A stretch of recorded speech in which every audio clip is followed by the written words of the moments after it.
தூத்துக்குடி மாவட்டம் ஏரல் தாலுகா கடையனுடை கிராமத்தில்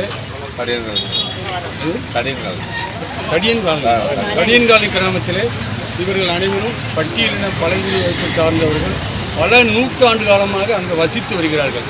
அங்கே சர்வே நம்பர் 127 நம்பர் சர்வேயில் ஒரு 40 சென்ட் காலி மனை இருக்குது.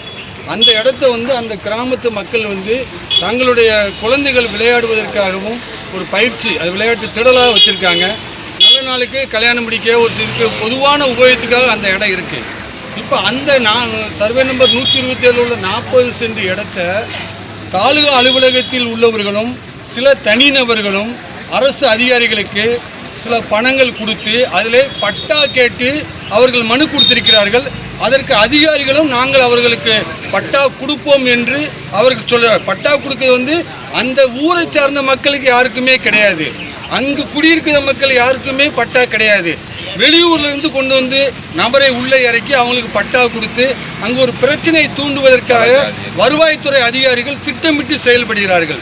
நாங்கள் என்ன சொல்றோம்னா, ஏற்கனவே அந்த கிராமத்தில் இருக்கிற மக்களுக்கு விளையாட்டு மைதானமாக பயன்படுத்தப்பட்ட வந்த இடத்தை எப்படி அது வீட்டு மனையாக பட்டா கொடுக்க முடியும்? அதனால் நாங்கள் இந்த மக்களும் பட்டா இப்போ கேட்கல, யாருமே கேட்கல. இவர்களுக்கு விளையாடுவதற்காக அந்த மைதானம் தேவைப்படுகிறது. அது சம்பந்தமாக இன்று தூத்துக்குடி மாவட்ட ஆட்சித்தலைவர்களிடம் மனுவை கொடுத்திருக்கிறோம். மாவட்ட ஆட்சித்தலைவர் மனுவை பெற்றுக்கொண்டு நான் தக்க நடவடிக்கை எடுப்பதாக அவர்கள் உறுதி தெரிவித்திருக்கார்கள். அதனால் அந்த நிலம் இந்த மக்களுடைய பயன்பாட்டிற்கு மட்டுமே பயன்படுத்த வேண்டும்.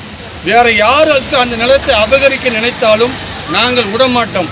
இந்த நிலம் சம்பந்தமாக அந்த பக்கத்து ஊரில் உள்ள நமது வழக்கறிஞர் திரு கணேசமூர்த்தி அவர்கள் மதுரை உயர்நீதிமன்ற கிளையிலே பணியாற்றி வருகிறார்கள். உயர்நீதிமன்றத்தில் வழக்கறிஞராக இருக்கிறார்கள்.